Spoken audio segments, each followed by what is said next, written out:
Bom dia a todos e todas. Havendo número legal, declaro instalada a sessão ordinária de número 30, em 20 de agosto de 2023, da Terceira Câmara Criminal do Egrégio Tribunal de Justiça do Estado do Ceará.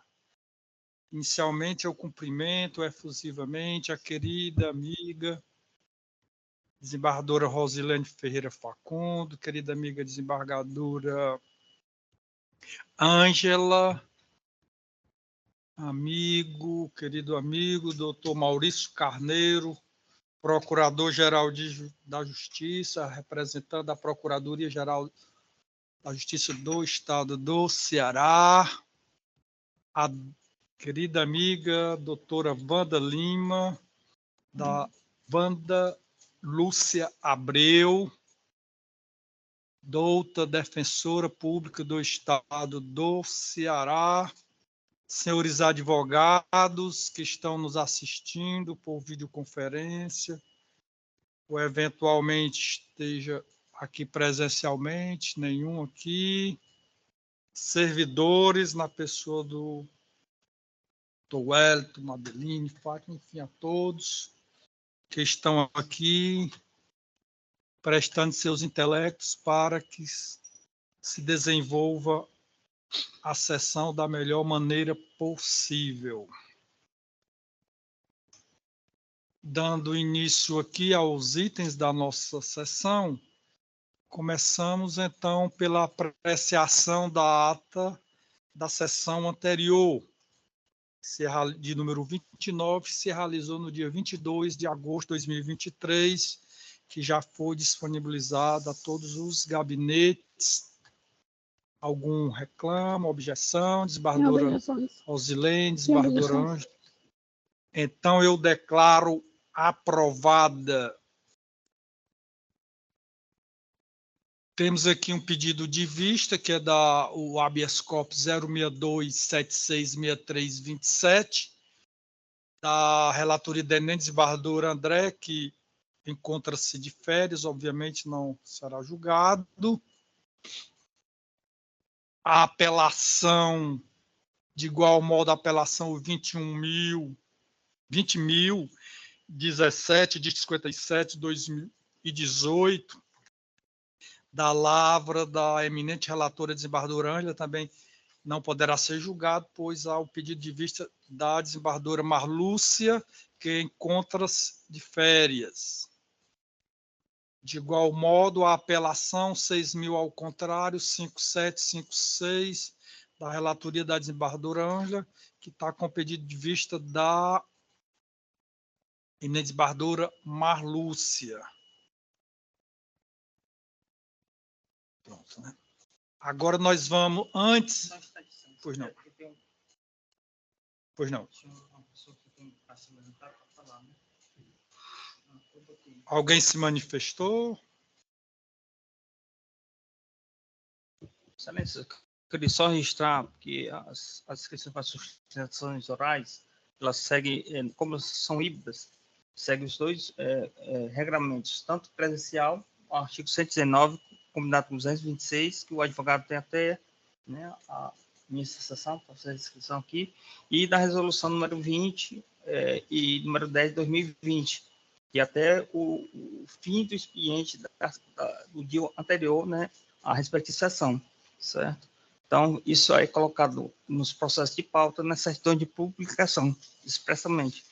Pois isso foi colocado. Obrigado. Excelência, pela ordem. Pois não. Quem está falando? O advogado Lucas. Pois não, doutor Lucas. Doutor Henrique, o que aconteceu foi o seguinte: ontem eu enviei um e-mail antes do meio-dia, na verdade, e eu me deparei hoje com a triste notícia de que o e-mail só foi recebido pela secretaria após o horário do expediente. Tanto que eu mandei até uma foto agora pelo WhatsApp da secretaria demonstrando que eu mandei o e-mail cedo solicitando a sustentação oral. Creio que por isso houve essa manifestação do secretário. Mas o que acontece? Como eu passei para ele, se houve algum problema e o e-mail chegou após o horário, mas eu tenho registrado aqui no meu e-mail e viu que foi às 11h39. da manhã de ontem. Então, eu pedi à Vossa Excelência que, caso não seja possível fazer a sustentação, que seja adiado o julgamento do meu cliente, para que não sofra o ônus de perder o direito de fazer a sustentação.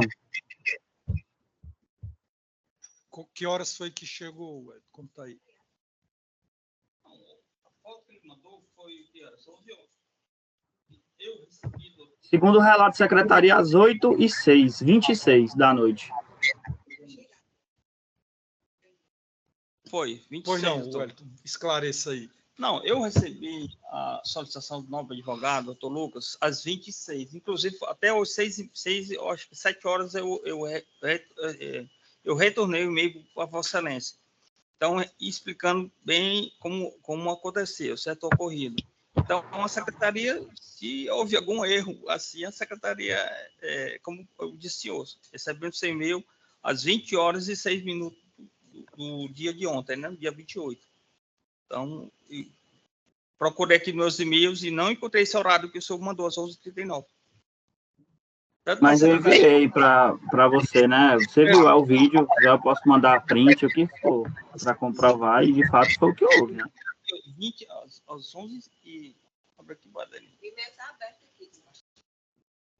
E esse print que ele diz aí de 11 horas? O que diz? Tem aí? Tem que dizer que foi encaminhado, né? Agora, para a secretaria, né? E a secretaria também não recebeu, doutor. Esse horário aqui. Olha o horário, ó. Eu enviei, ó. Tá aqui, ó. No meu celular. 11h39. Eu fui enviado essa hora. Se houver alguma intercorrência no envio do correio eletrônico, como eu estou dizendo, peço que seja adiado, então, o julgamento do meu cliente. O nome dele aqui. O senhor doutor Lucas, né? Doutor Lucas Teófilo Cavalcante, né? Que até subestabeleceu. Foi, doutor? Um processo. Foi. Exatamente. Fui em Fortaleza, conversei com a relatora, inclusive, semana passada. Doutor Lucas, é o seguinte, aqui chegou tardiamente, mas em relação a adiar ou não, isso aqui não cabe nem à presidência, é a relatoria. Quem é o relator? Doutora Rosilene. Cabe à desembargadora, relatora, se manifestar a respeito de adiamento ou não do julgamento. A senhora quer se manifestar, desembargadora Rosilene? O Adil sempre não Pereira. Diante da dúvida suscitada ao Adil. A senhora vai adiar? Perfeito. Qual o número, hein? Obrigado. Pronto, a desembargadora atendeu o pedido de Vossa Excelência e vai ficar adiado para a próxima sessão. Obrigado, Excelência. Já que há essa dúvida, né, que o senhor disse que mandou, mas deve ter ocorrido algum problema, não chegou aqui. Então, pronto, a desembargadora resolveu, prudentemente adiou o julgamento. Então, vamos aos processos, inicialmente aqui, até antes de passar aos pedidos de preferência com sustentação oral, nós já vamos, como sempre fazemos aqui, proclamar os resultados daqueles processos que já foram votados, não há pedido de preferência com sustentação oral, nem pedido de preferência, então eu já declaro julgados à unanimidade no termo dos votos dos respectivos relatores.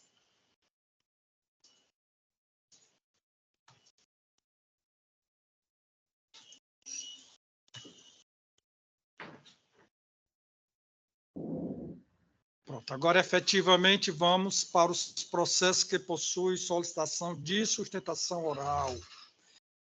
Processo extra pauta 3.13, HC 062 9537 47, dígito 47. Impetrante Valide Mohana, desculpe se eu pronunciar errado, doutor. Não tem problema. Impaciente AC da S, da relatoria da eminente desembargadora Ângela. Está em mesa, desembargadora? Sim, excelência. Doutor Valide, Pois não, bom o dia, senhor vê doutor. necessidade da desembargadora produzir relatório? Não precisa. Perfeito. Doutor Maurício Carneiro? Também dispensa, senhor presidente, sem problema. Então, já passo a palavra ao doutor Valide Mohana, sem antes dizer da satisfação, do prazer de tê-lo aqui conosco, certamente vai abrilhantar os debates com a palavra, Vossa Excelência, disporá do prazo regimental, doutor. Bom dia, excelências, obrigado pela palavra. O prazer é todo meu em sustentar um tribunal que está muito distante do estado que eu resido e atuo. Tá? A discussão, excelências, ela é simplória. Eu sei que a minha palavra será recebida com a prudência e a cautela que essa Câmara tem, porque muito embora eu atue, como agora disse, com preponderância no estado do Paraná, eu venho acompanhando há um tempo os julgamentos desse tribunal. Excelências, o julgador ele conhece o direito, então a defesa se permite a restringir-se tão somente aos fatos. O paciente foi preso em razão do cumprimento de mandado de prisão em 21 de junho desse ano, após a expedição do mandado de prisão pela representação da autoridade policial. Ocorre, excelência, que o objeto da presente investigação gira em torno, em tese, de supostas violações sexuais perpetradas pelo paciente contra a filha.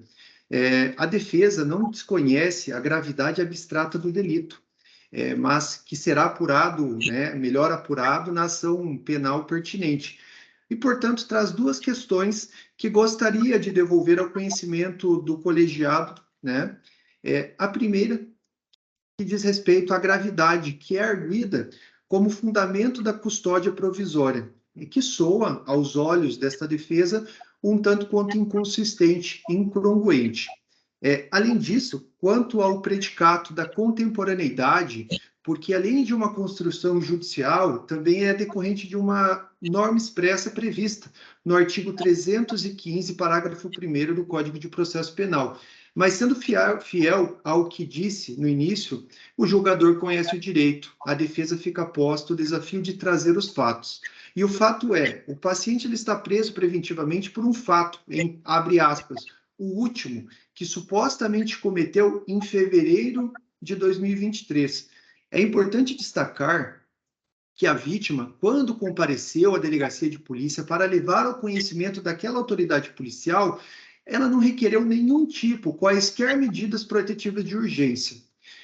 É importante consignar, excelências, que o paciente, à época, estava residindo em Santa Teresa, distrito de Granja, aproximadamente, imagino, 150 quilômetros do local dos fatos, na cidade de Sobral.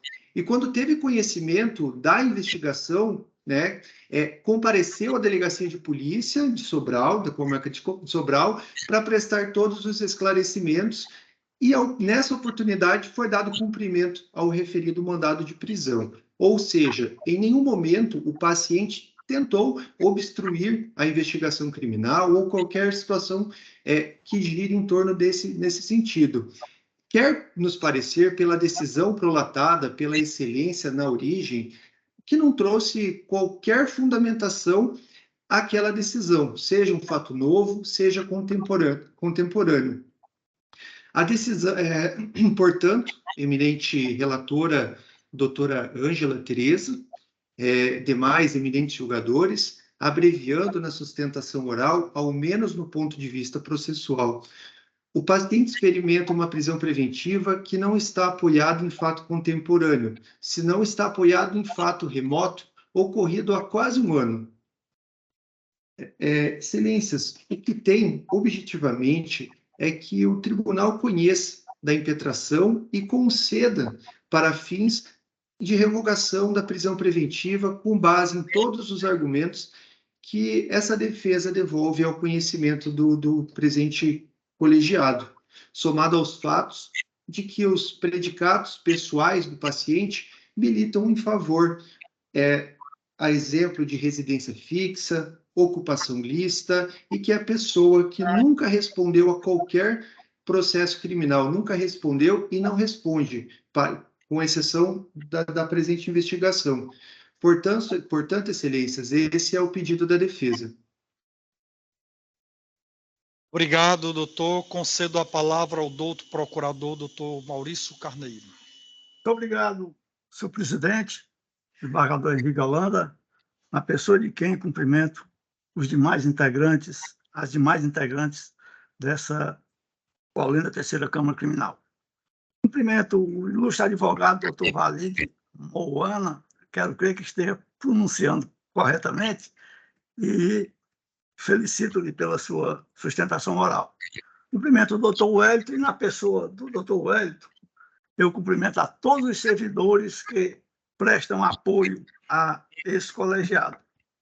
Demais advogados que eventualmente estejam presentes presencialmente ou virtualmente, também recebo meus cumprimentos. E cumprimento especial à ilustre doutora Wanda, que aqui representa a nossa douta advocacia, Defensoria Pública do Estado do Ceará.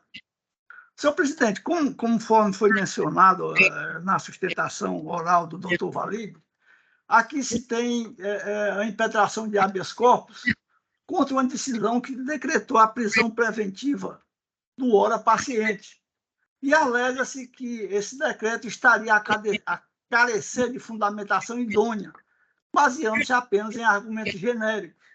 Ou seja, estaria carente no que diz respeito à demonstração da presença, no caso concreto, dos requisitos autorizadores da prisão preventiva, normalmente diante da ausência de risco à ordem pública, ou mesmo de qualquer uma daquelas circunstâncias que legitimariam a utilização dessa medida extrema.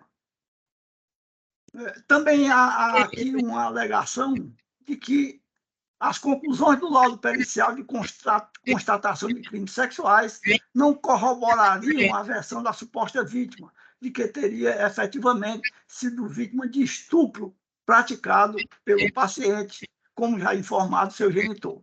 E requer liminarmente a concessão de liberdade em favor do paciente e, no mérito, a concessão definitiva da ordem liberatória com a revogação da prisão preventiva. O pleito liminar foi indeferido, obviamente, e sobre os fatos tem que o paciente é investigado como suspeito de haver praticado estupro de vulnerável contra a vítima de nome de iniciais FCS, atualmente com 18 anos de idade, a qual relatou perante a autoridade policial ter sofrido abusos sexuais praticados pelo próprio pai, ora paciente, desde os 4 anos de idade, quando sua mãe foi embora e deixou aos cuidados do mesmo.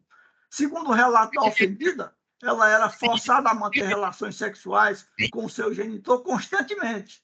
Inclusive, além de relações sexuais normais, outras práticas, outros tipos de práticas sexuais que foram mencionados por ela.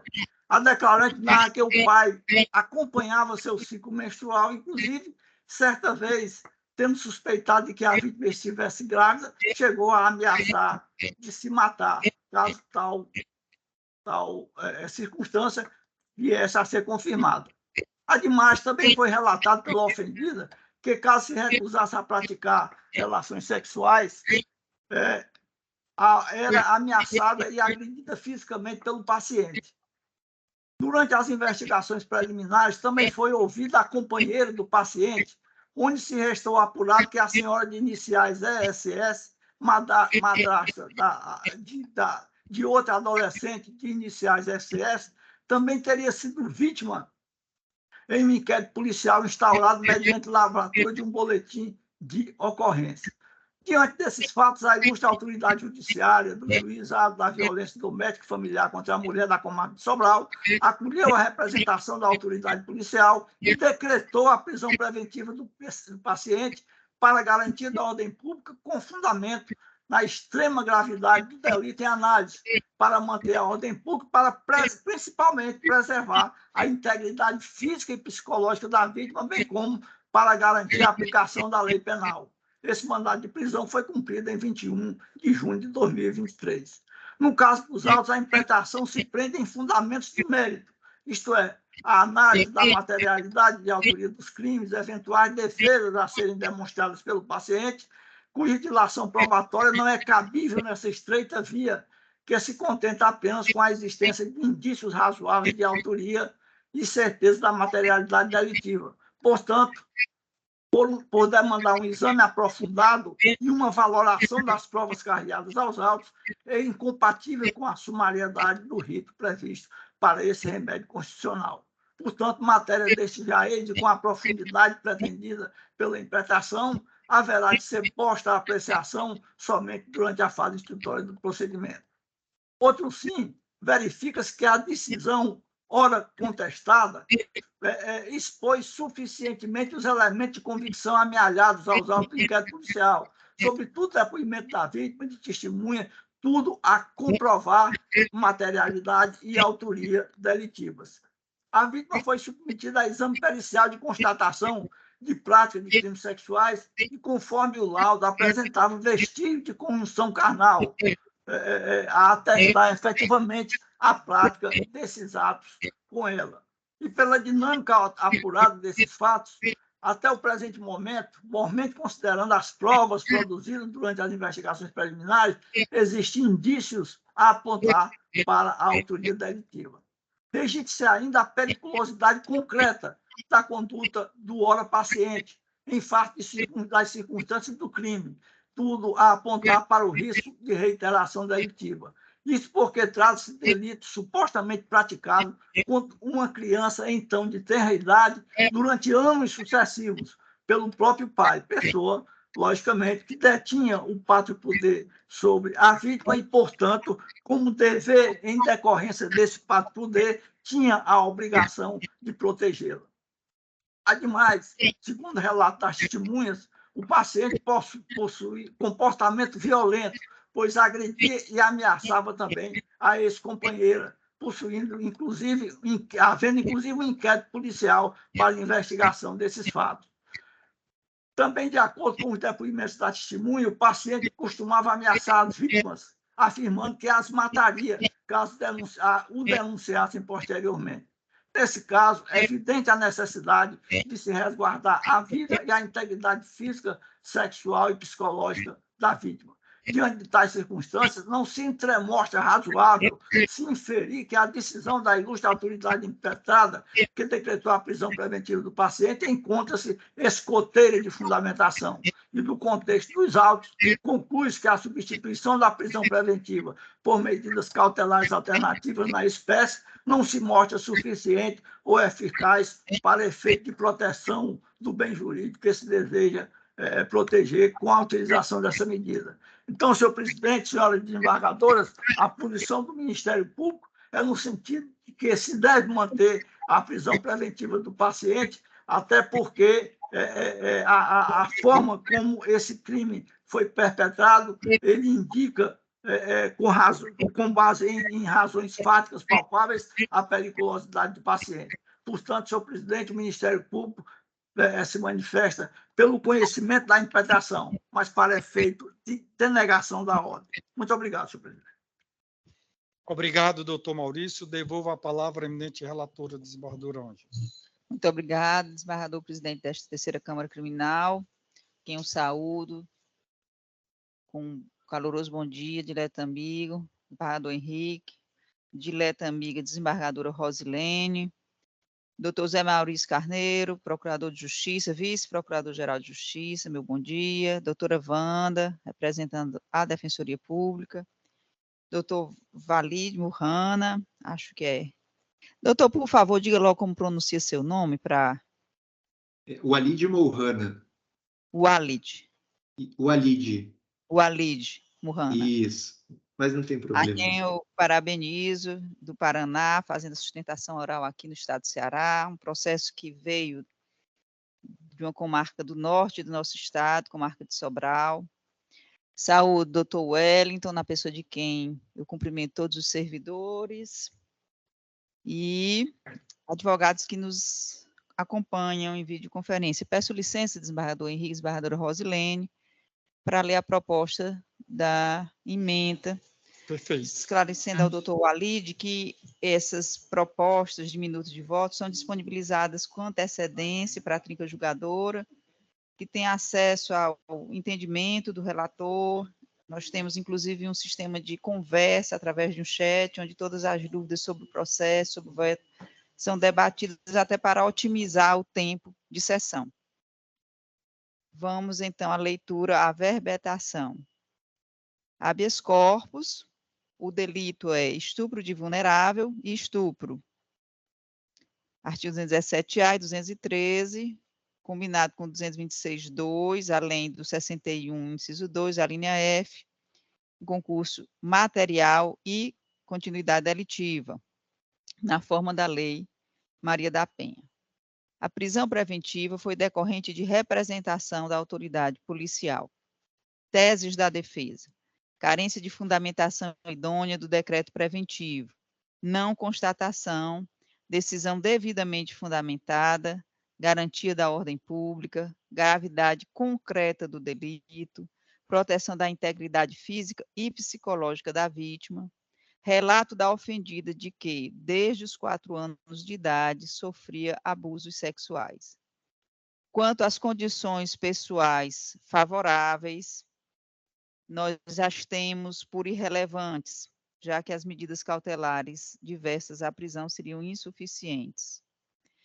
Quanto ao argumento de ausência de contemporaneidade, dito aqui na sustentação oral do eminente impetrante, também somos pelo não acolhimento da tese, dado que existe a subsistência dos motivos que ensejaram a medida cautelar, a ordem foi conhecida e denegada naturalmente com a imersão necessária nos fatos, sem o aprofundamento do conteúdo probatório inviável nesta estreita via. É como voto, excelência. Obrigado, desembargadora Ângela. Processo muito bem analisado, voto muito bem esclarecedor, abrangeu todos os aspectos, tanto em relação à fundamentação, contemporaneidade, como já o fiz provisoriamente, que agora eu torno definitivo, adiro integralmente o voto da eminente relatora. Como vota a eminente desembargadora Rosilene? Com a relatora. Obrigado, desembargadora, decisão unânime.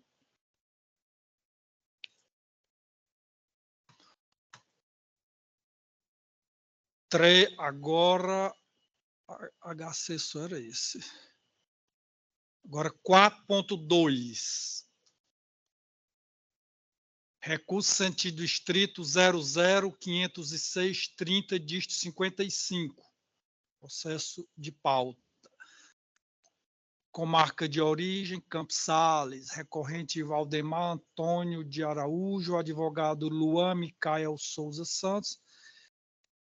Também da relatoria da eminente desembargadora Ângela. Excelentíssimo Está em mesa. doutor. Pois não, doutor, só um minutinho. Está em mesa, desembargadora? Sim, excelência. Esse, inclusive, é remanescente da sessão anterior, que eu havia pedido adiamento. Pois não, doutor. Agora eu indago. Diga. Meu nome é Victor Duarte, doutor Henrique, e farei a sustentação. Ok? O senhor fará a sustentação no lugar do doutor Luan, isso? Perfeito. Isso, excelência. Bom dia a todos.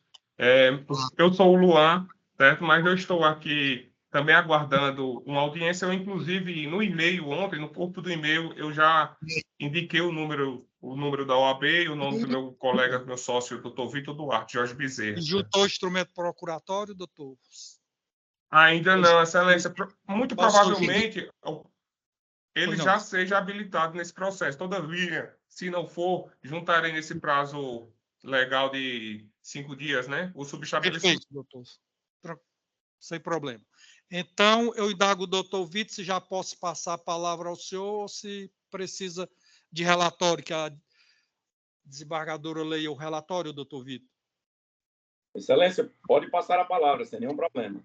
Perfeito. Doutor Maurício? De minha parte também, excelência.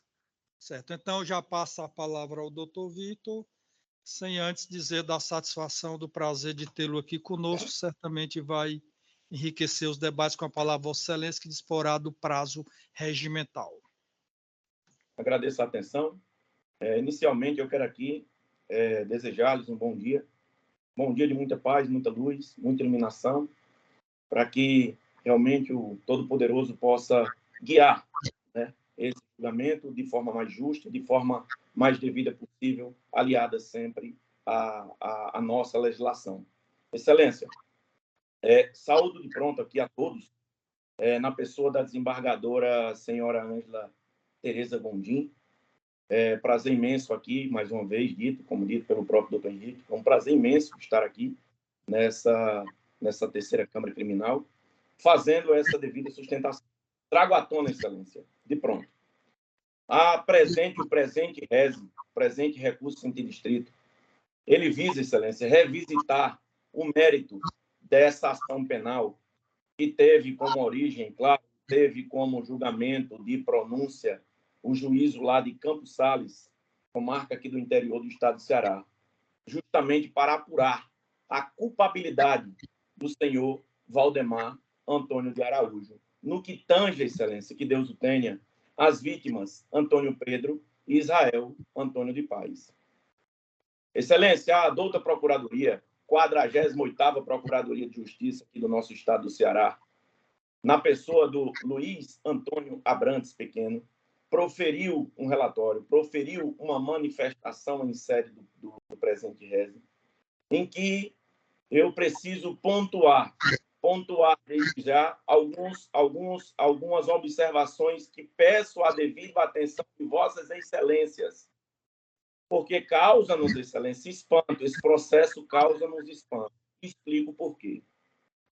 A denúncia narrou da seguinte maneira: sendo assim, fica claro que o delatado participou diretamente como mandante ou executor da morte de Antônio Pedro e Israel Antônio de Paz, executado na cidade no dia 8 de junho, por volta das 9h45, no sítio Cajazeiras, zona rural de Campos Sales. Fato investigado pela autoridade policial. Excelências, a autoridade policial, em momento algum, durante toda a instrução, durante toda a busca para delinear autoria e materialidade, sequer, em momento algum, transcreveu, aduziu nos autos como teria sido obtido a tão falada arma de fogo, objeto do próprio crime, objeto desses crimes que estão sendo investigados hoje, que estão sendo, claro, julgados hoje no presente. Excelências, carreiam os autos que 9 testemunhas foram ouvidas. 9 testemunhas foram ouvidas. E não há sequer relatos de qualquer dessas testemunhas que foram ouvidas, inferência à participação ou como o próprio aduziu a denúncia, como executor, como mandante, a pessoa do senhor Valdemar Antônio de Araújo. Outro sim, excelência, trago à tona que o nosso Superior Tribunal de Justiça proferiu um entendimento, inclusive de natureza recente e reiterada, no que tange à pronúncia, quando somente baseado em elementos inquisitorial, importando desta feita, excelência, a anulação da presente decisão. De mais a mais, excelência, vale lembrar que o representante ministerial, ao ofertar a denúncia, fez o nexo das mortes com situações que envolviam drogas. Ocorre que na decisão do próprio magistrado não foi inserida tal motivação, por sequer existirem nos autos qualquer elemento desta natureza. Trago à tona, excelência, também, que nenhum juízo deve aceitar uma denúncia genérica, devendo ser rechaçada por esta colenda Câmara, por este tribunal. Denúncia esta que à época foi considerada ou é considerada inepta. A autoria jamais nesses autos do senhor Valdemar Antônio de Araújo ficou delineada, ficou comprovada. Não foi, excelência, suficiente. Para fundamentar a análise do reze, é importante uma crítica quanto à expressão de indícios suficientes de autoria, que consta na própria redação do nosso diploma processual, que é o artigo 312. Visto que, excelências, além de ser bem genérica, indícios de autoria devem ser suficientes para apontar o autor da infração penal. É óbvio que se a prisão, se os indícios forem insuficientes, não se pode falar em prisão.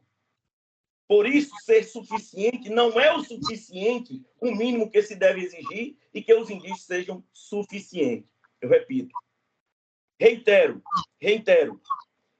Não há qualquer testemunha nos autos, qualquer prova nos autos que conclua que o senhor Valdemar Antônio de Araújo seja autor, mandante ou executor destes crimes, que, claro, de forma abstrata, a defesa rechaça.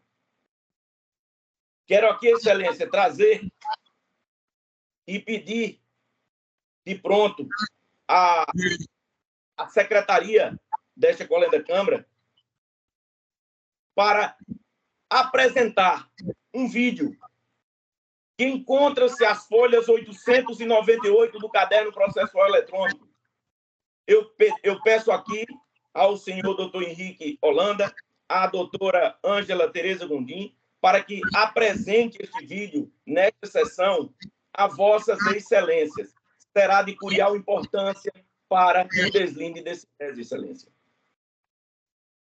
Temos aí esse vídeo, excelência, no máximo, eu acredito que um minuto no máximo esse vídeo, 1 minuto. Se o senhor quiser apresentar, doutor, o senhor apresenta, viu, na sua sustentação. Fique à vontade, o senhor pode fazer... Doutor Luan, você consegue apresentar aos nobres desembargadores? Esse tempo de 15 minutos o senhor usa da maneira... Eu vou tentar aqui compartilhar aqui nesse exato segundo.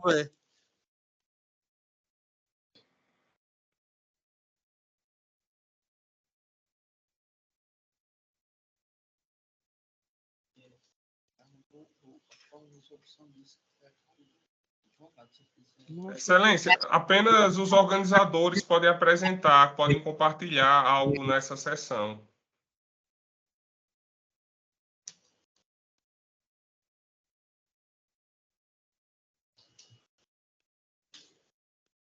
Tem como. Pois é, doutor. Então fica sem condições, porque o senhor deveria ter pedido antes, dizendo que iria apresentar, que era para a gente Excelência, se preparar aqui na sessão para apresentar. Tendo em vista a importância desse vídeo, tendo em vista a importância dessa prova, que, diga-se de passagem, é uma prova pré-constituída aos autos desse processo, a douta Procuradoria de Justiça, ela trouxe um reze como fundamento na manifestação final. Esse reze, de número 02.0003406/2002, denota um caso concreto totalmente distoante do caso em tela hora julgado. Nesse caso que foi juntado pela douta Procuradoria, o réu evadiu-se do local, o réu fugiu do distrito da culpa. Eu quero trazer à tona isso, porque desde a época que o seu Valdemar foi preso oriundo de um mandado de prisão, não foi preso em flagrante, ele foi preso na sua residência, na sua casa. Residência esta que, à época, foi invadida de maneira clandestina, sorrateira, pelos policiais militares. E, ao adentrar na residência, conseguiu apreender um revólver calibre 38, revólver este que supostamente teria sido utilizado para ceifar estas vítimas, ora, objeto aqui do julgamento do reze. Não se pode olvidar, excelência, que este exímio tribunal exarou diversas decisões que corroboram com a tese defensiva, no sentido da busca e apreensão domiciliar. Esta busca, excelência, deve ser precedida de uma investigação de alguma averiguação de forma prévia, o que não foi observado. É por isso que eu chamo a atenção a Vossa Excelência deste vídeo, porque esse vídeo ele deixa claro a forma que os policiais chegaram na residência, invadiram a residência, detiveram todo mundo, abordaram todo mundo que estava dentro da residência, e, inclusive, faço uma ressalva, com várias crianças dentro da casa. Vejamos, Excelência, que a tese defensiva ela se agarra plenamente neste vídeo e, com a glória de nosso Senhor Jesus Cristo, tivemos a oportunidade de juntar esse vídeo. E esse vídeo, como dito, é prova pré-constituída. O doutor José Maurício Carneiro, acredito que possa fazer a visualização desse vídeo, repito, página 898 do caderno processual eletrônico. Então, diante de tudo isso, Excelência, a situação que seu Valdemar vive hoje é uma situação de uma injustiça titânica, Excelência. Seu Valdemar encontra-se preso atualmente no Tourão, conhecido como a PIRC, Penitenciária Industrial do Cariri, por algo que, nos autos do processo, sequer foi demonstrado qualquer participação. E Vossas Excelências podem assim indagar, estar se indagando, o porquê que estou batendo tanto nesta tecla. Porque a única prova, reitero, a única prova que o Ministério Público se agarra é a prova do laudo de microcomparação balística e mais nada. É a única prova. Doutor Vitor. Pois não. Nós consultamos aqui a equipe técnica e conseguimos o vídeo. Se o senhor achar interessante, o senhor ainda tem 3 minutos. Eu agradeço a Vossa Excelência que puder transmitir para que os nobres desembargadores, doutora Rosilene, Vossa Excelência mesmo e a doutora Ângela, que eu acredito que deva ter assistido, possa revisitar esse vídeo. Pois não, vai passar agora.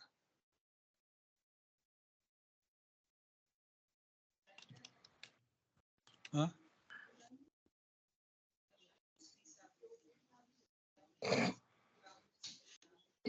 Mas como é no tempo dele, ele pode usar, né?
Excelência.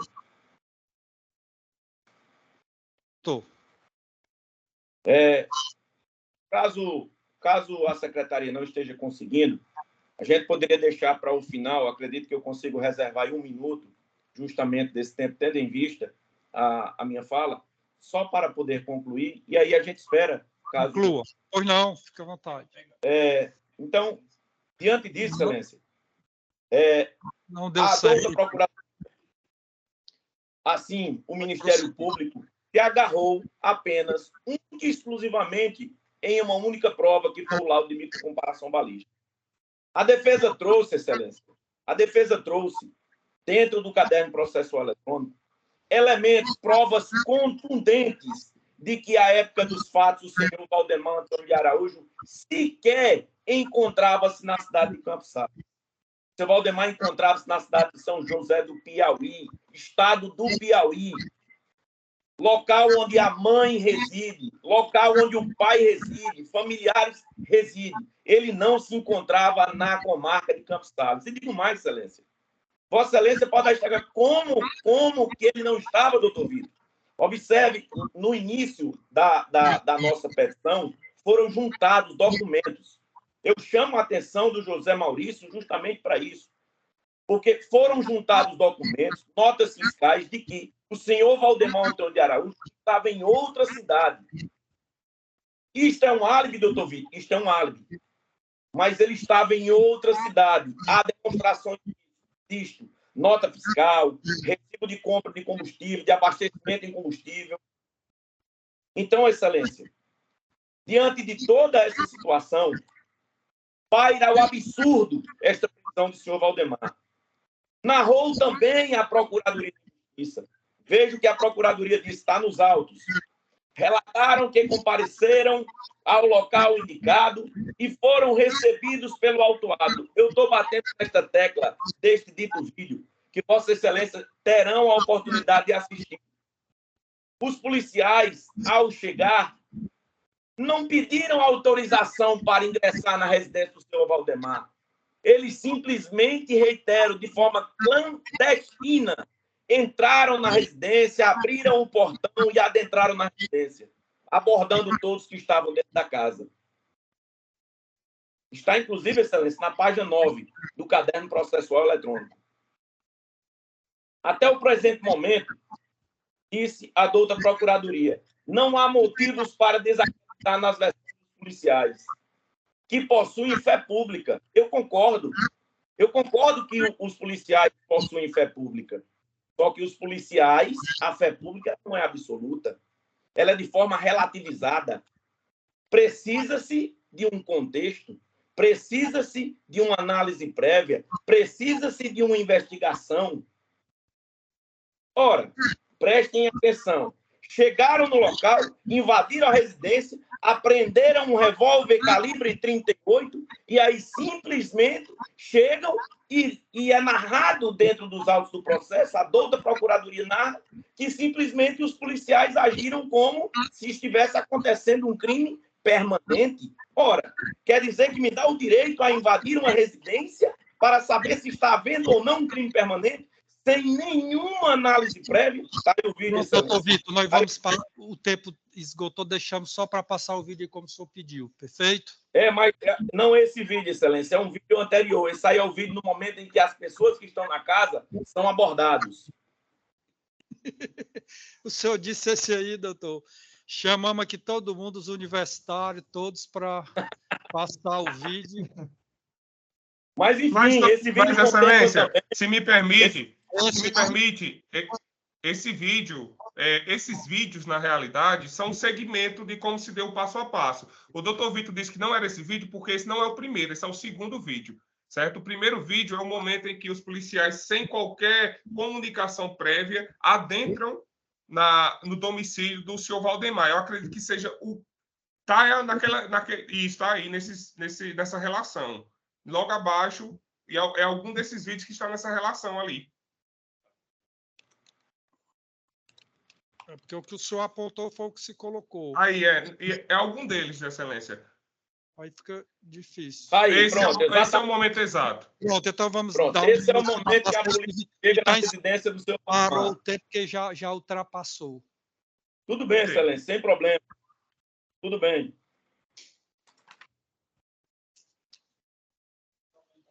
Mas está aí, ó.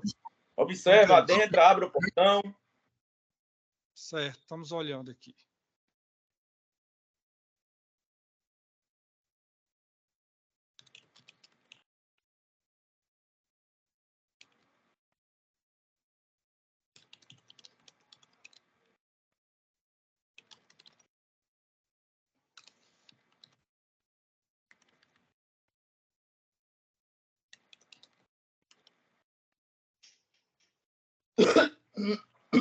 Pronto, doutor, passamos assim como o senhor pediu. Agora eu concedo a palavra ao doutor procurador, doutor Maurício Carneiro. Senhor presidente, antes de passar a palavra ao representante do Ministério Público, eu gostaria que Vossa Excelência indagasse a defesa se os impetrantes se dão por satisfeitos com a exibição do vídeo que foi feita em sessão. Só para que não... que ele pediu.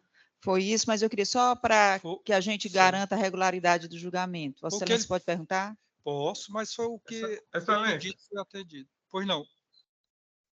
Eu, na realidade, eu queria um destaque no primeiro vídeo que passou, que foi realmente a sequência após adentrar na residência. Mas já tinha passado, e o que o senhor pediu, nós procuramos e atendemos da maneira do... Só em resposta ao que... Certo. Ao que a doutora Ângela falou. Porque seria interessante aquele momento, porque denota a falta de comunicação entre o proprietário da casa e a polícia militar, porque ali eles estão abordando ou terceiras pessoas que não é o proprietário, mas enfim. Esclarecido, doutor. Fizemos um esforço grande aqui, viu? Pedimos até ajuda. Não, eu agradeço. Muito obrigado, doutora Ângela, muito obrigado. Doutora Rosilene e doutor José Maurício Carneiro. Na realidade, agora vamos... desembargador presidente, os vídeos já estão nos autos e disponibilizados. Apenas a pergunta foi porque houve uma certa insistência na sustentação oral e eu quis apenas retirar essa dúvida. Mas os vídeos já estão acessíveis desde sempre. Com certeza. Todos nós tomamos conhecimento, mas o doutor queria exibir. É um direito que tem. No tempo dele, poderia exibir. Nós passamos até uns minutozinhos aqui a mais, doutor. Tá bom, excelência. Perdão, excelência. Pois não. Então, eu passo a palavra ao doutor procurador, doutor José Maurício Carneiro. Muito obrigado, senhor presidente. E aqui, estendendo os cumprimentos aos ilustres advogados que patrocinaram aqui a defesa do ora recorrente, doutor Vitor e doutor Luan. Senhor presidente, senhores desembargadores, é compreensível que a sustentação oral feita neste processo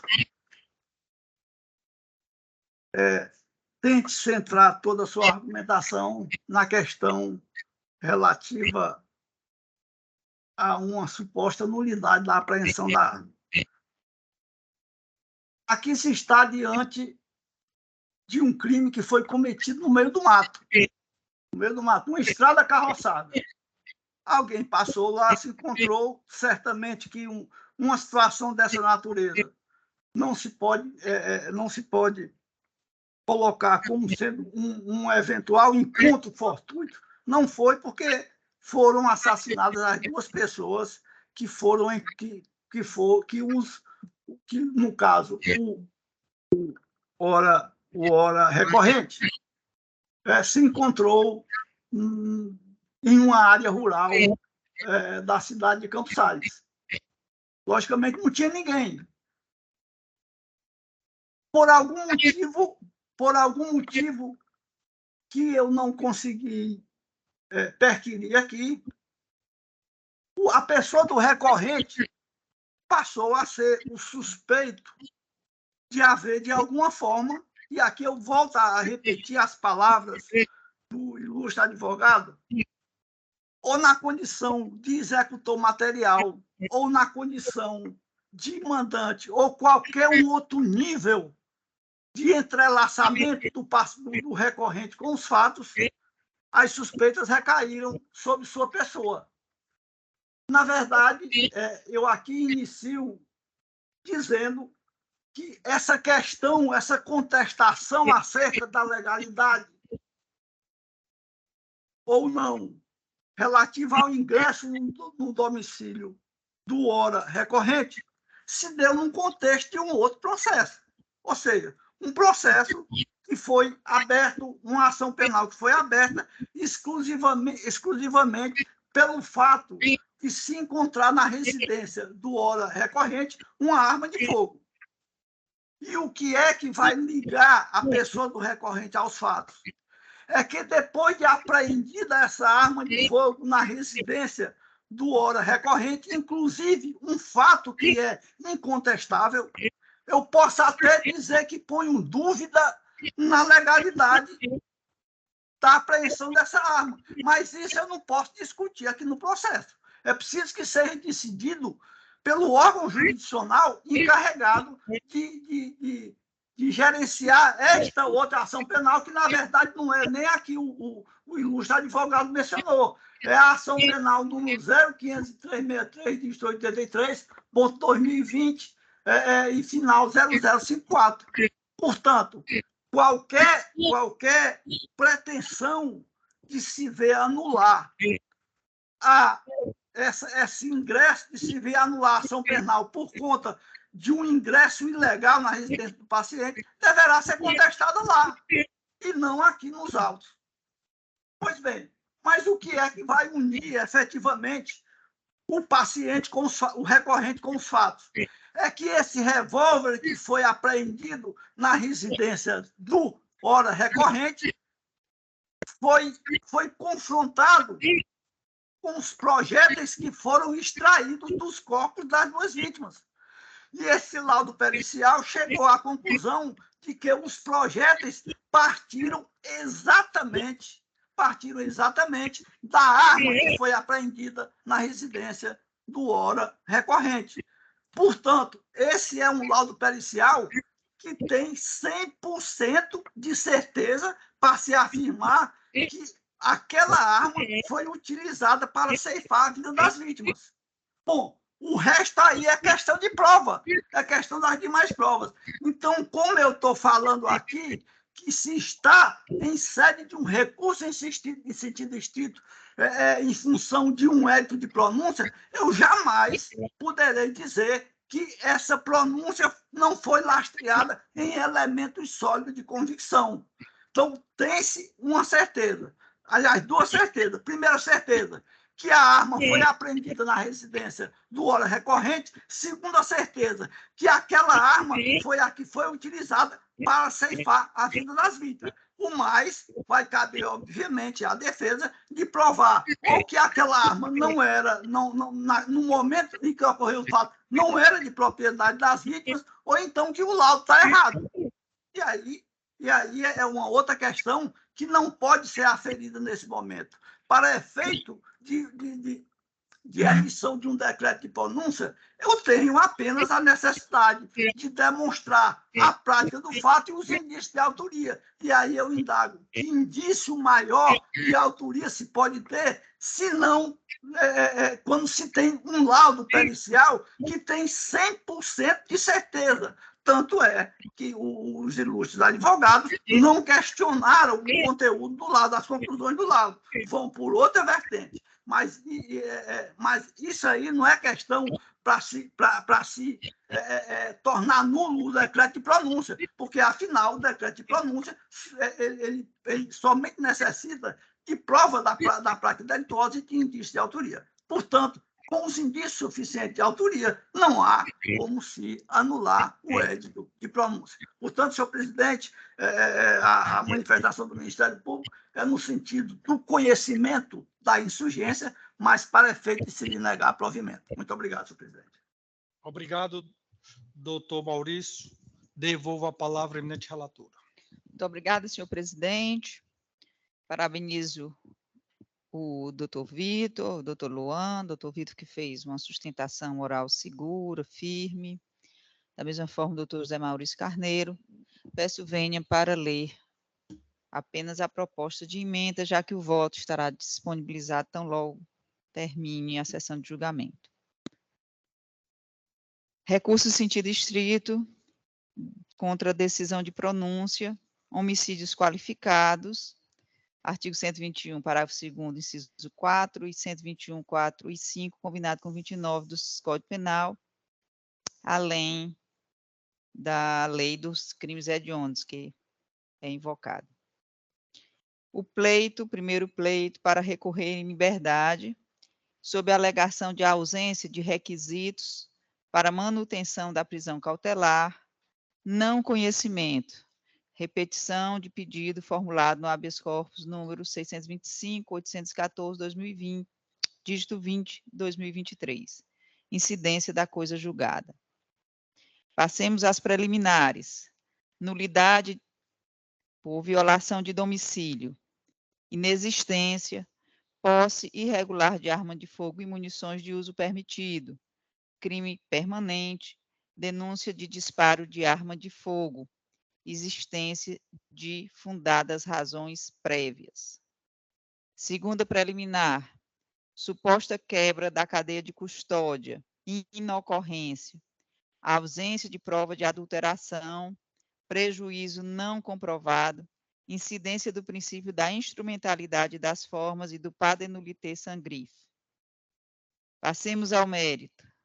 Pedidos de absolvição sumária e de despronúncia, impossibilidade, prova de materialidade e suficientes indícios de autoria, colhidos na fase inquisitorial e corroborados pela prova judicializada, competência constitucional do Conselho de Sentença, pronúncia mantida, recurso parcialmente conhecido e desprovido na extensão cognoscível. É como voto. Obrigado, desembargadora. Inicialmente também parabenizo o doutor Vitor, o doutor Micael pela firme, segura sustentação oral produzida, bem como o doutor Maurício Carneiro, que foi no âmago da questão, mas em que pese essa firme, segura sustentação oral produzida, eu adiro integralmente o voto da eminente desembargadora relatora. Eu digo que, realmente, como foi dito pelo doutor Vitor, a denúncia não foi das mais felizes, desembargadora. O Ministério Público imputou, disse que ele poderia ser mandante ou executor, mas, na decisão de pronúncia, o eminente juízo corrigiu e ele foi apontado como um dos executores, ou seja, em prevalecendo a pronúncia, ele vai ser julgado não como mandante, mas como um dos executores. E os argumentos aqui trazidos à baila pelo doutor Vitor, pelo doutor Luan, são muitos relevantes, que com certeza deverá levar a plenário e serão lá dirimidos pelo juiz natural, doutor Vitor, doutor Luan, que é o conselho de sentença. São argumentos fortes, mas que deverão ser analisados e deslindados pelo cenáculo popular. Então, sem delongas, existem indícios, como todos nós sabemos, se é condicional ou não, se há alguma dúvida, deve ser dirimida pelo cenáculo popular nessa fase. Então, esse exame de microcomparação balística que foi realizado na arma apreendida em posse do acusado leva a crer que ele deva ser levado ao tribunal do júri. Então, sem delongas, adiro integralmente o voto da eminente relatora. Como vota a eminente desembargadora Rosilene? Acompanho bem as nossas votadas, doutora. Obrigado. Decisão unânime.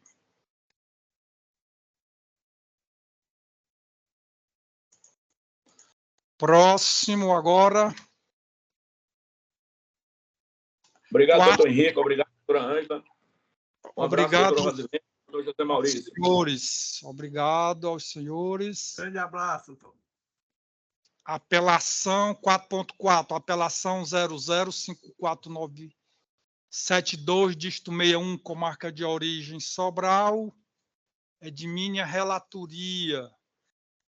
Apelante Ministério Público, apelado José Irã Martins Albuquerque. Advogado doutor Alain de Carvalho, está em sala o doutor Alain? Estou sim, excelência. Você me ouve? Uma necessidade, né? Uma necessidade, né? Doutor, o senhor é advogado do apelado José Irã, não é isso? Exatamente, juntamente com o doutor Moacir. Excelência. Eu consultando aqui o sistema, doutor. Todos votaram? Veja aqui, vamos só fazer uma última análise aqui no sistema. Tudo bem, doutor. Então não vê necessidade. Todos votaram? Pronto. Então, consultando aqui o sistema, é um apelo do Ministério Público e a unanimidade foi pelo improvimento. O senhor vê necessidade de ainda produzir a sustentação oral? Não, Excelência. Se os senhores já têm o voto favorável, ficamos muito felizes, na verdade. Seria um prazer tê-lo aqui. Certamente iria brilhantar os debates, mas vai ficar para uma outra oportunidade. Teremos o prazer de ouvir. Muito obrigado. Muito obrigado, Excelência.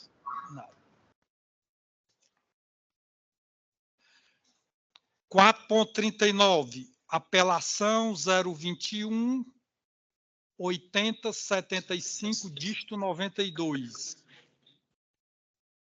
Com marca de origem, advogado Brunilo Jacó de Castro Silva Filho. Paulo Jacó de Castro e Silva, da relatoria da eminente desembargadora Rosilene. O doutor se encontra, o doutor Paulo Jacó. Bom dia, Excelência. Estou em sala. Perfeito. Está em mesa, desembargadora Rosilene? Sim, presidente. Perfeito. Doutor Paulo, o senhor vê necessidade da desembargadora produzir relatório ou já posso passar a palavra a Vossa Excelência? Agradeço, Excelência, me dou por satisfeito. Estou às ordens. Perfeito. Obrigado. Doutor Maurício Carneiro. Sem problema nenhum, Excelência. Vossa Excelência pode passar logo a palavra ao ilustre advogado. Então, eu passo a palavra ao doutor Paulo Jacó, sem antes dizer da satisfação, do prazer de tê-lo aqui conosco para brilhantar os debates. Com a palavra, Vossa Excelência, doutor Paulo, explorado o prazo regimental. Agradeço, Excelência. É sempre uma honra estar presente perante esta colene sessão. Ontem estive presente com Vossas Excelências na sessão das câmaras criminais reunidas. Renovo meus cumprimentos e, sem maiores delongas, inicialmente a eminente relatora, desembargadora Rosilene Facundo. É sempre um prazer, Excelência.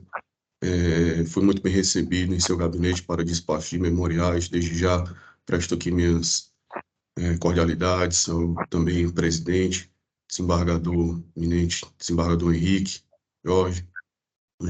Saúdo também a pessoa da desembargadora Ângela. Não estou vendo o vídeo aqui, mas seguirei desta forma, Excelência. Acredito que devam estar me ouvindo. Saúdo também o eminente procurador de Justiça, doutor José Maurício, demais servidores, meus colegas advogados, meu sócio está presente, meu pai, doutor Brunilo Jacó.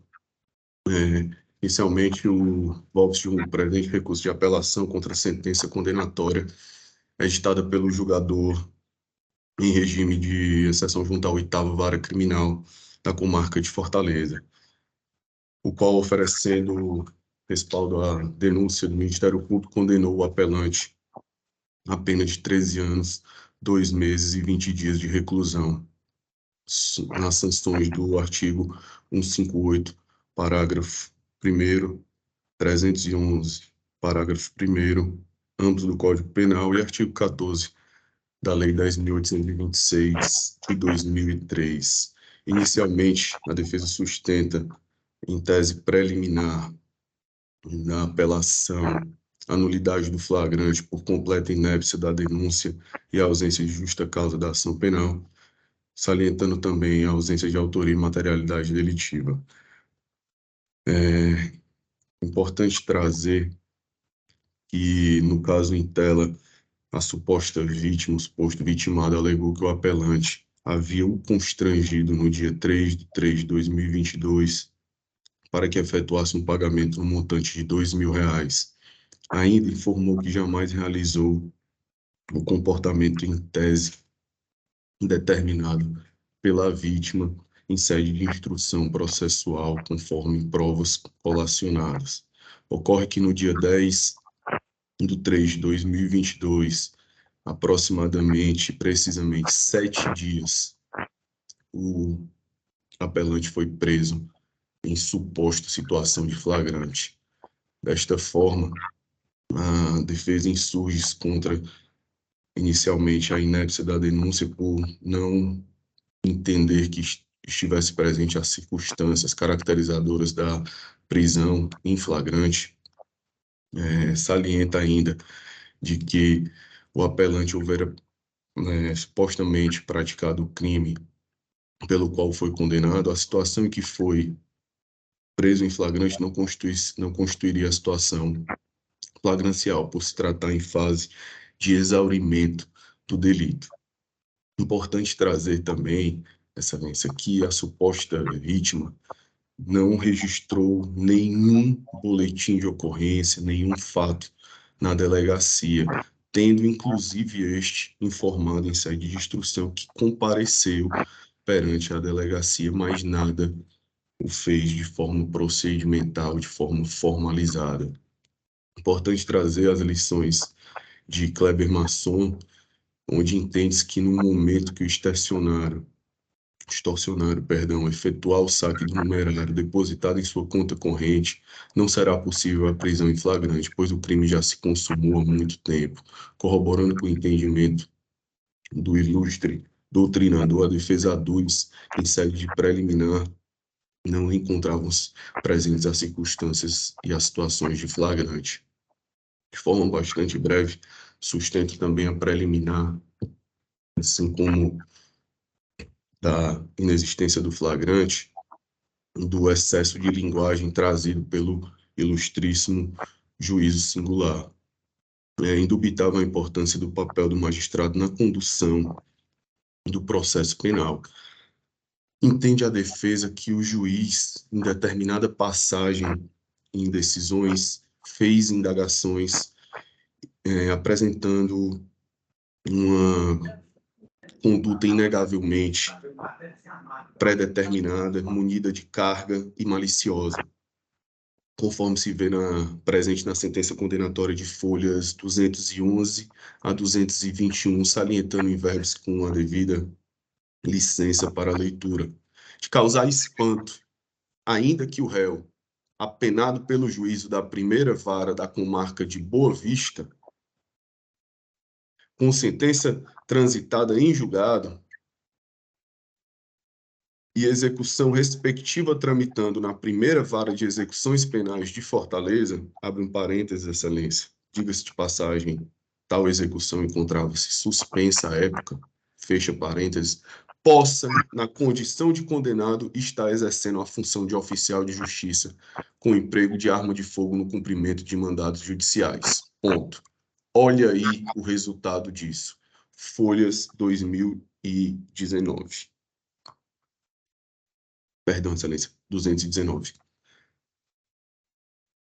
Além disso, destaca-se que após a prolação da referida sentença, foram apresentados embargos de declaração em razão da não apreciação da existência de circunstância atenuante, precisamente a confissão em relação ao crime de porte de arma de fogo, sendo esta confissão, inclusive, reconhecida pelo Ministério Público quando da sua manifestação em resposta aos embargos opostos pela defesa.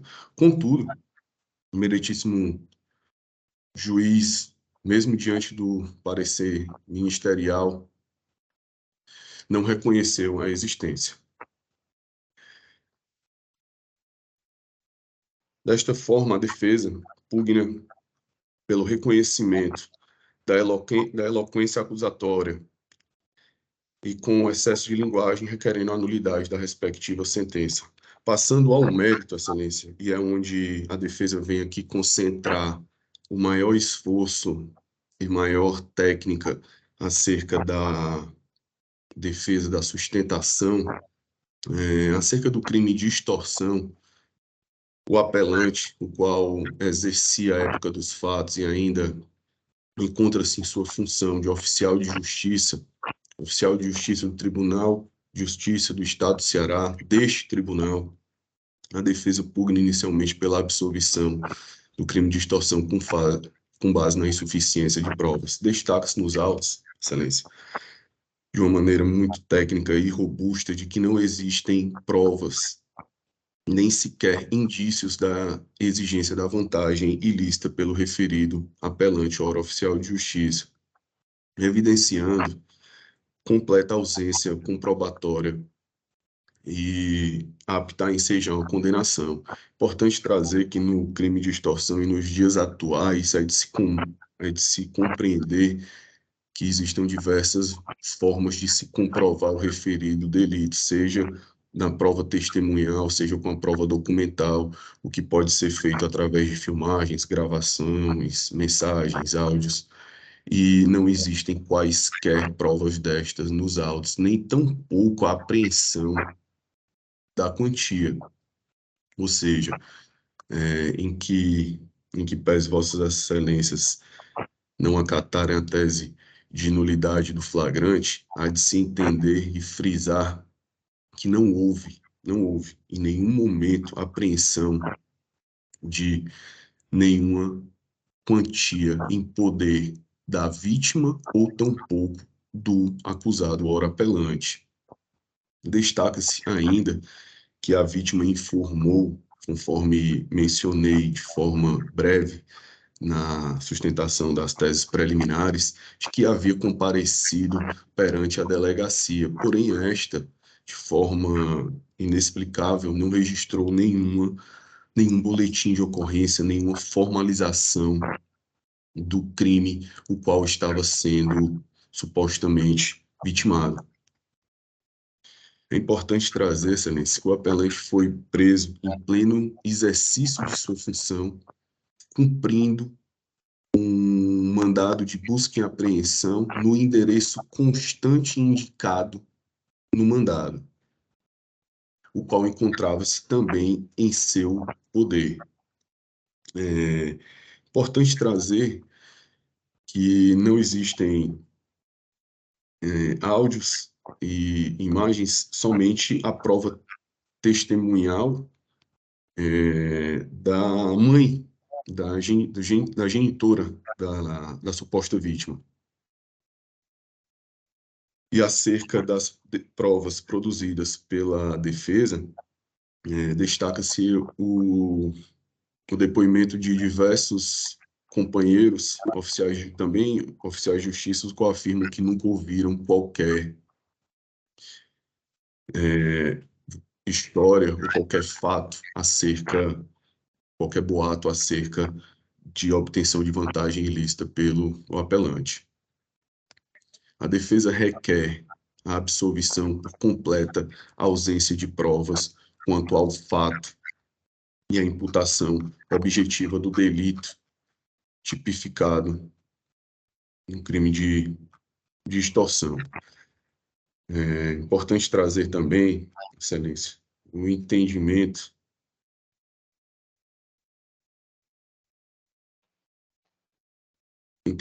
deste tribunal acerca do referido crime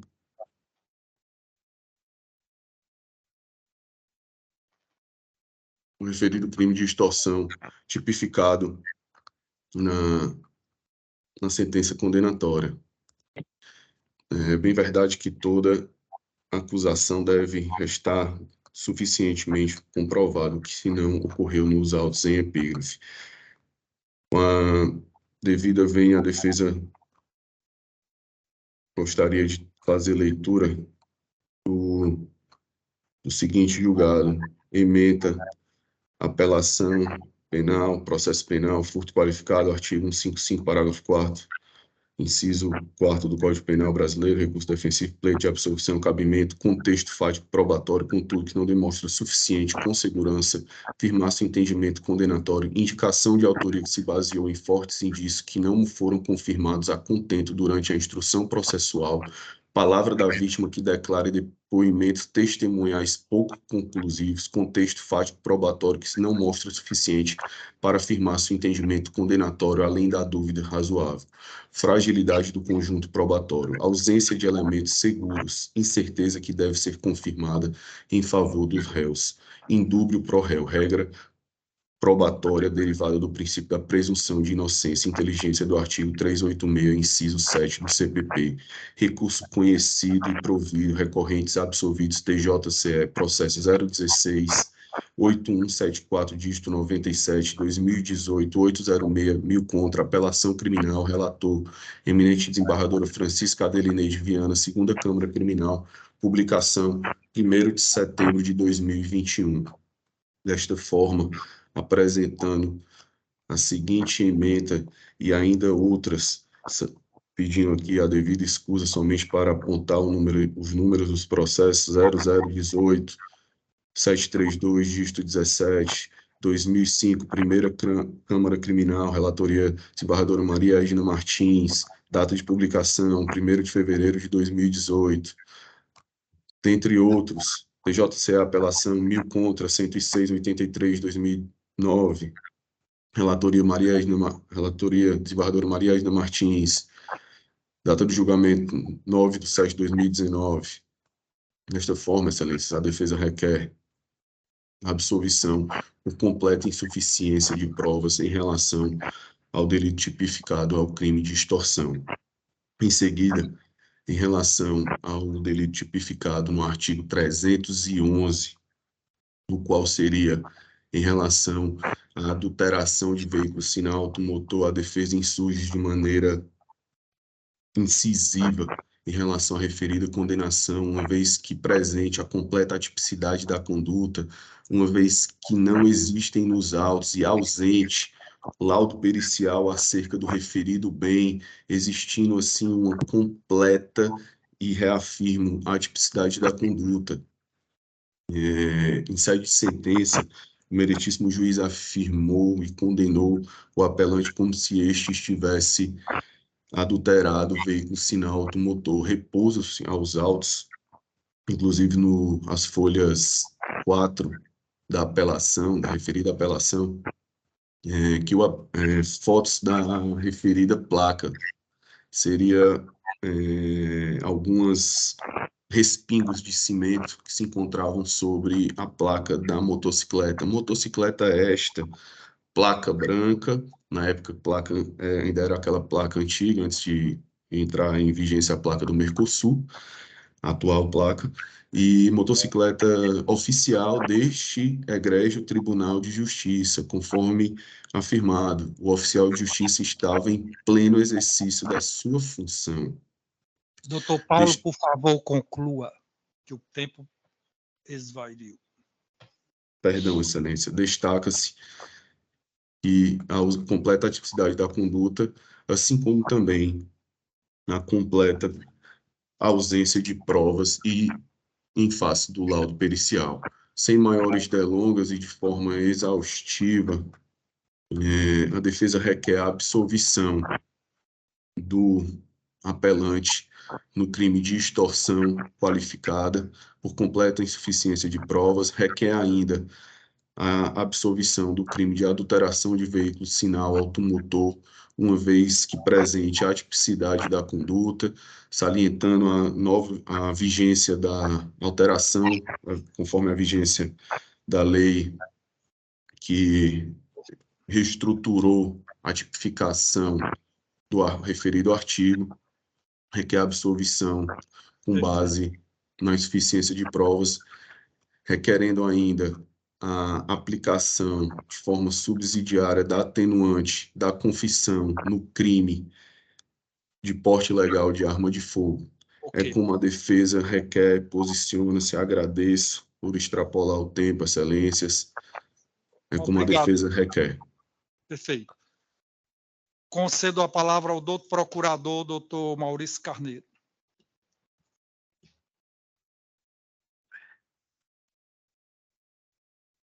Muito obrigado, senhor presidente. Cumprimentando aqui o ilustre doutor Paulo Jacó, advogado do hora apelante. Como visto, o apelante ele se insurge contra um decreto condenatório do meritíssimo juiz de direito da 8ª Vara Criminal de Fortaleza, que o condenou a uma reprimenda de 13 anos, 2 meses e 20 dias de reclusão em regime inicial fechado, além de 44 dias multa. Várias preliminares foram trazidas a debate, tais como inépcia da denúncia, nulidade do flagrante em relação ao delito de extorsão e uma nulidade da sentença por excesso de linguagem. Bom, logicamente que essas preliminares são de clara improcedência. A primeira preliminar, nulidade da prisão em flagrante delito em relação ao delito de extorsão, ela cai por terra se nós considerarmos que a ilustre autoridade judiciária ela decretou a prisão preventiva do ora apelante e, portanto, existe um novo título prisional, não cabendo mais se falar em questão de prisão em flagrante delito. Ademais, ainda que não se aceitasse esse julgamento, na verdade, a prisão em flagrante não se deu por conta da extorsão, se deu por conta do fato de, naquele momento, o apelante está portando uma arma de fogo que não era propriedade dele. Eu não quero discutir a questão de se o apelante teria ou não posse de arma. Essa não é a questão. A questão é que a arma não era dele. A arma era segundo ele, era da esposa dele, não estava registrado o nome dele, portanto, ele não poderia andar armado. Então, essa é a questão em relação à primeira preliminar. A segunda preliminar de inépcia da denúncia, ela cai por terra porque já se tem um decreto condenatório. E quando se tem um decreto condenatório, essa questão já não mais pode ser discutida, porque existiu a condenação, a defesa apresentou os seus argumentos, a acusação apresentou os seus argumentos, e aí, com base nessa relação dialética entre a acusação e a defesa, foi proferida a decisão condenatória que, ora, o apelante se insurge. No tocante à questão relacionada ao excesso de linguagem da decisão condenatória. Na verdade, essa é uma figura que é inerente ao decreto de pronúncia. Por quê? Porque no decreto de pronúncia, quem vai fazer o julgamento meritório é o tribunal do júri. Então, o legislador quis se precaver para que a decisão judicial de pronúncia não influenciasse os jurados na emissão do seu juízo de valor meritório acerca dos fatos. Então, querer transpor esse cuidado, essa precaução para o âmbito do processo, do procedimento ordinário, então é algo que é, no mínimo, despropositado. Ademais, o que o ilustre magistrado afirmou, e aqui eu tenho aqui o texto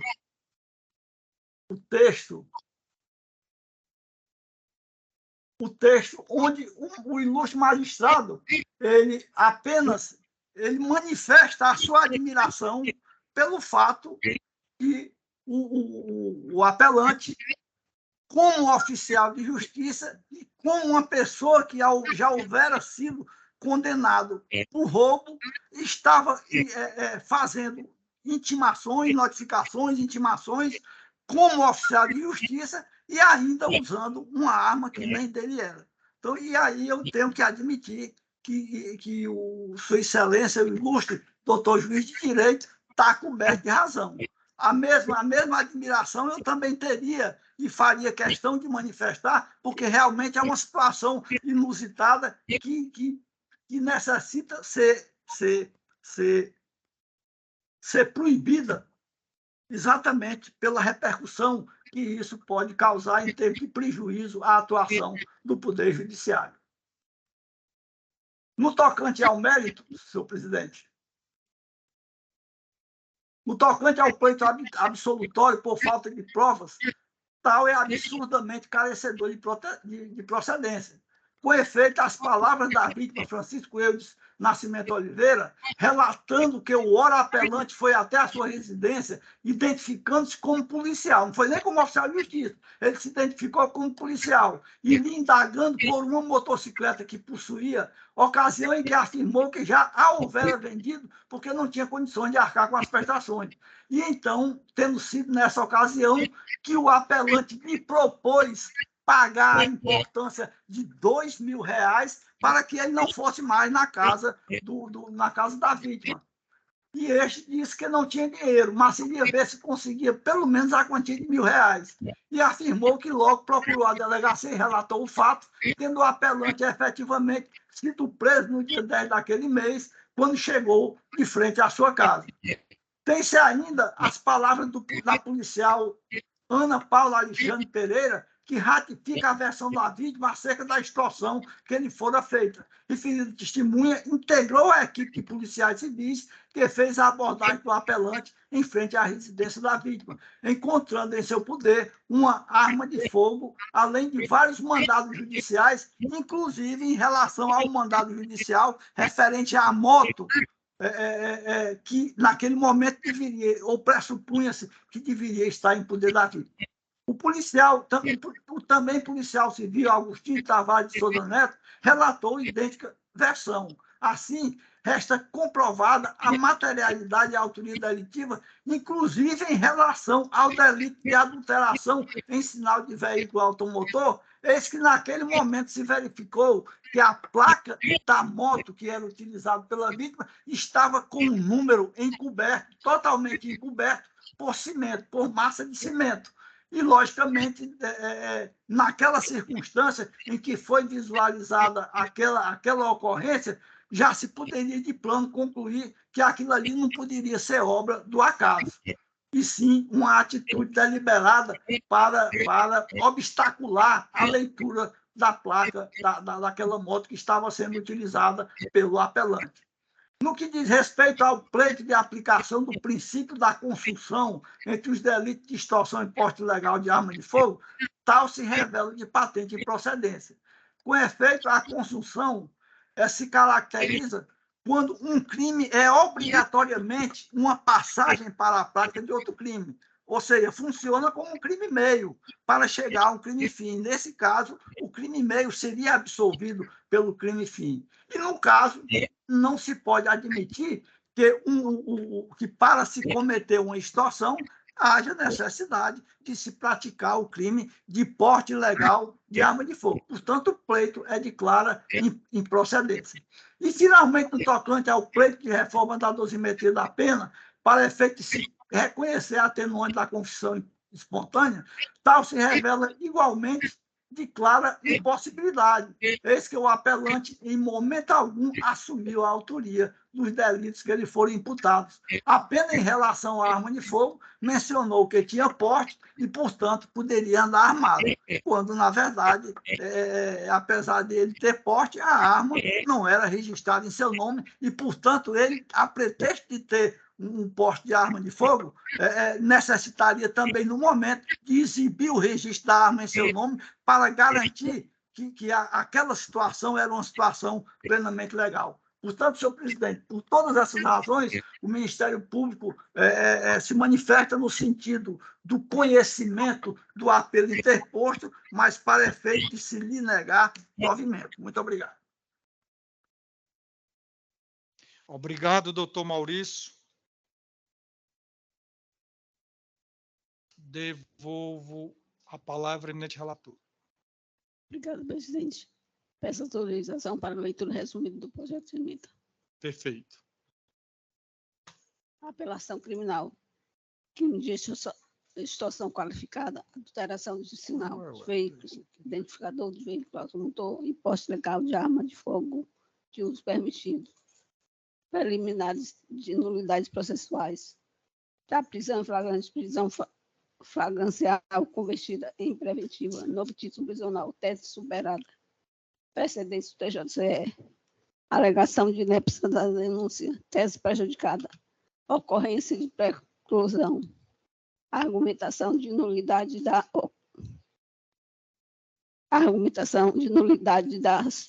sentença por excesso de linguagem, inadequação, conceito aplicado à sentença de pronúncia e conselho de sentença ao tribunal do júri, inexistência de ofensa, a condição da imparcialidade do juiz, coordenação ocorrida na robustez do curso probatório trazido aos pedidos de absolvição do delito de imputado réu, impossibilidade, materialidade e autoria incontestes, relevância da palavra da vítima nos crimes de natureza patrimonial, testemunho policial, presunção de veracidade, réu não se desincubiu do ônus de provar que não promoveu a adulteração do sinal veículo automotor.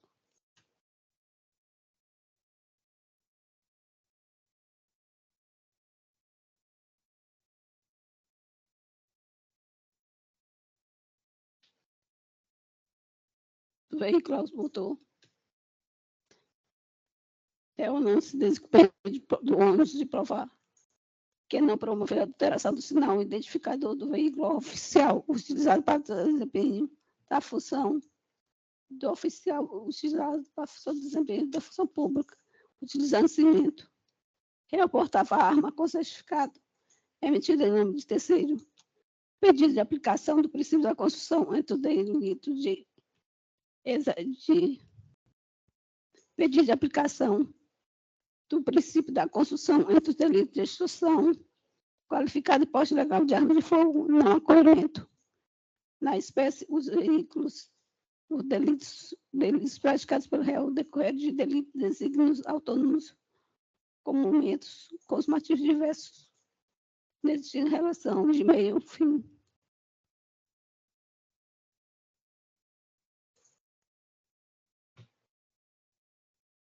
Que desautoriza a absolvição de uma figura típica pela outra. Pleito de reformulação das inviabilidade. Pena base fixada no mínimo legal. Pleito prejudicado nesse ponto. Aplicação da atenuante. Da confissão espontânea. Impossibilidade. Inexistência de confissão por parte do réu. Dosimetria escorreita. Recurso parcialmente conhecido e na parte conhecida e improvido. É como voto, presidente. Obrigado, desembargadora Rosilene. Como vota a desembargadora Ângela? Excelência, parabenizando as excelentes sustentações orais do doutor Paulo Jacó, doutor Maurício Carneiro, eu confirmo meu voto preliminar e acompanho integralmente o bem lançado voto da eminente desembargadora relatora, posto que foi fincado em sólida fundamentação da análise minuciosa dos autos. Obrigado, desembargadora Ângela. Eu também parabenizo o doutor pela sustentação oral, bem como o doutor procurador, mas o voto da eminente desembargadora está perfeito. Um voto longo, 38 laudas, abordando todos os aspectos, tudo que foi suscitado, a desembargadora analisou, um judicioso voto, nada a acrescentar, o bem lançado voto da eminente relatora aderindo integralmente. Decisão unânime.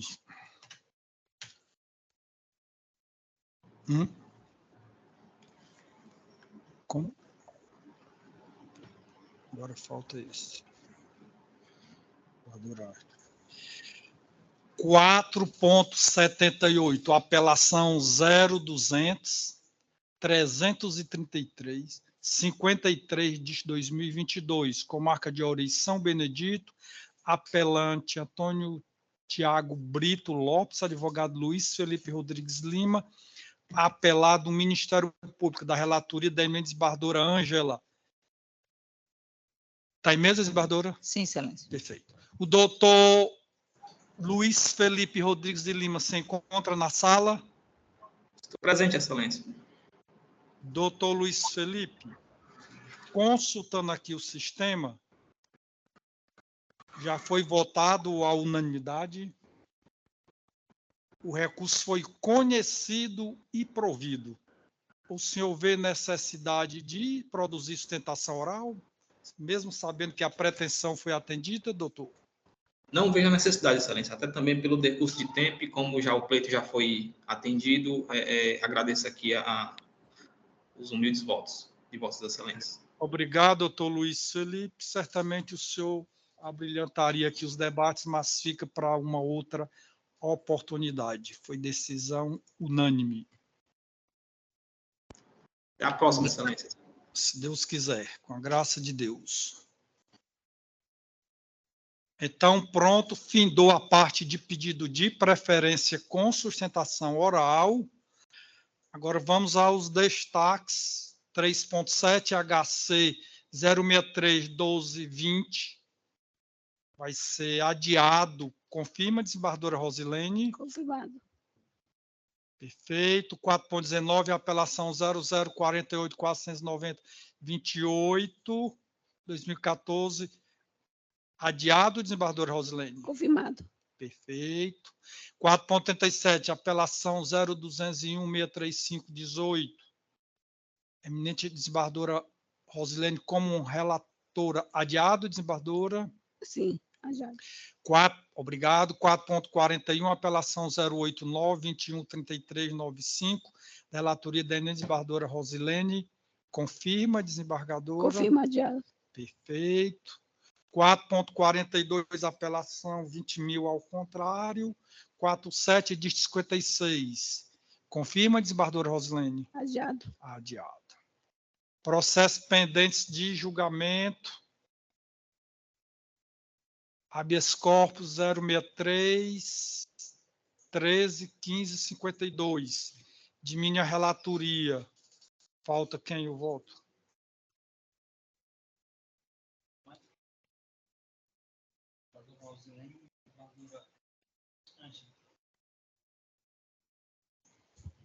Desembargador pode, por obséquio. 063, 13, 15.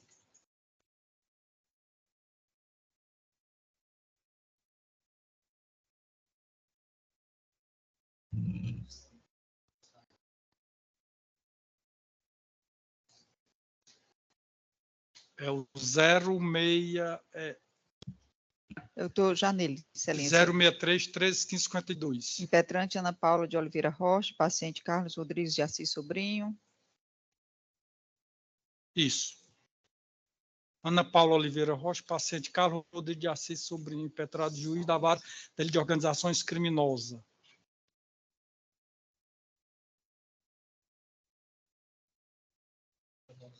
Desembargadora Rosilene. Acompanho o relator. Como voto? Acompanho o relator. Perfeito. Obrigado, desembargadora Ângela. De igual forma, excelência, acompanho o voto, Vossa Excelência. Obrigado. Talvez eu tenha Talvez eu tenha colocado tarde. Peço desculpas se eu coloquei tardiamente. Ordem parcialmente conhecida e denegada na parte cognoscível. Ontem eu confesso que foi pesado o dia. Foi a sessão, teve... Eu devo com certeza ter lançado tarde. 3.5. Habeas corpus 063, 0578, dígito 49. É de minha relatoria. Falta a desembargadora Rosilene votou, acompanhou, falta a desembargadora Ângela. Desembargador presidente olhou o chat. Eu peço também outra vez desculpa, porque eu não olhei ontem, porque eu estava nessa correria. Eu não votei os processos da sessão anteriormente, fui votar tudo ontem. Sempre eu respondo, desembargador, mas eu peço minhas escusas. É só em relação a um dos correios. Esse habeas corpus se refere a 2 pacientes. Deixa eu ver aqui. E a tese principal é a de excesso de prazo, Vossa Excelência reconheceu, mas em relação a um deles, eu observei, como dito por Vossa Excelência, que ele tem uma sentença com trânsito em julgado. Eu indago a Vossa Excelência se não seria o caso de aplicação do princípio da proteção, da proibição da proteção deficiente, súmula 63. Eu vou pedir vênia a desembargadora, mas como eu estou reconhecendo aqui, né, o excesso, aí eu estou concedendo para os dois. Obviamente, por ele responder essa ação, estou aplicando cautelar diversa da prisão. Agradeço a observação e, mais uma vez, peço minhas escusas, que eu também não respondi. Por maioria. 4.7, apelação 00503-72, dígito 22. Também de minha relatoria. Eu votei no sentido do provimento do recurso. A desembargadora Rosilene votou. Deixa eu ver aqui. Votou, né? Acompanhou a relatoria. Falta o voto da eminente desembargadora Ângela. Excelência, eu não sei por que eu não votei nesse processo. Deve ter sido o erro meu de ter apresentado tardiamente. Me ver aqui só.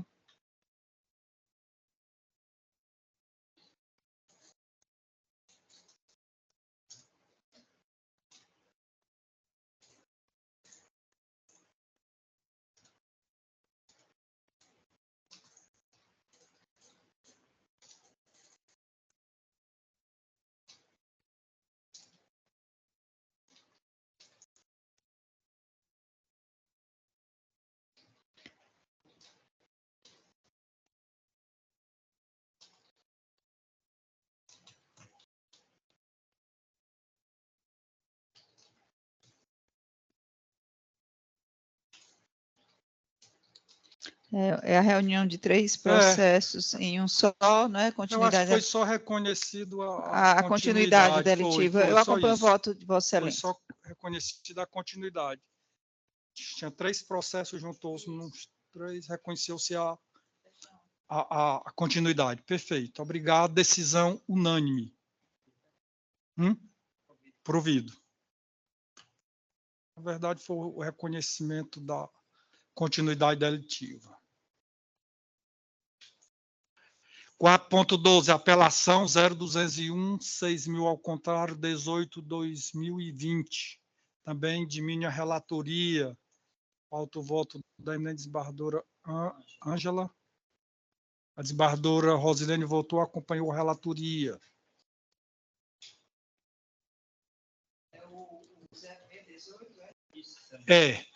Tem uma observação de Vossa Excelência.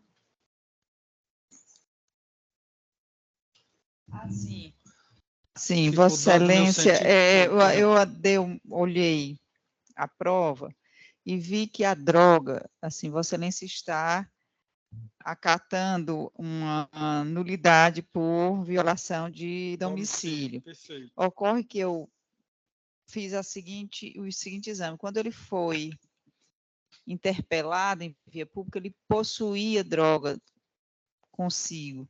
E um dos pleitos da apelação é o pleito desclassificatório.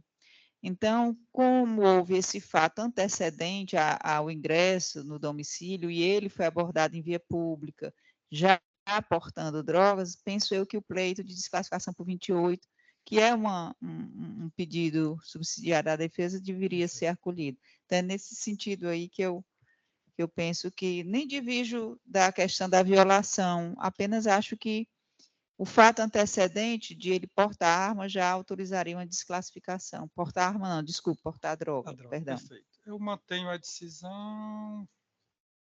Recurso conhecido e provido por maioria.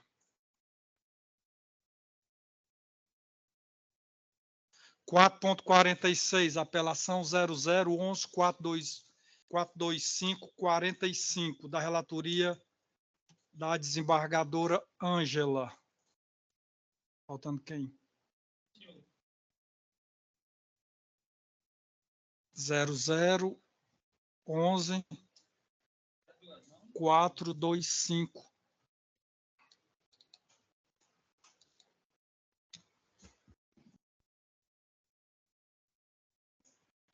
Aqui eu fiz isso que está prescrito, viu, desembargadora? Só em relação à prescrição, que eu tinha até comentado aí no chat, está prescrito. Eu peço, então, como é crime continuado, se a súmula 479, né, isoladamente. Quando se tratar de crime continuado, A prescrição regula-se pela pena imposta na sentença, não se computando o acréscimo. Se computar o acréscimo, obviamente não estava prescrito, mas como não se conta o acréscimo decorrente da continuação, está prescrito. Pronto, eu peço vista dos autos para Perfeito. refletir melhor sobre. Eu não tinha visto, agora eu peço desculpa, eu não tinha visto sua conversa no chat. Eu peço vistas. Perfeito. Vista a eminente desembargadora. Pronto, né? Esse de Pacajus, é esse? Esse último foi? Foi. Então, concluímos aqui. Hoje está terminando muito cedo. Tem mais não, Wellington, aí para a gente continuar?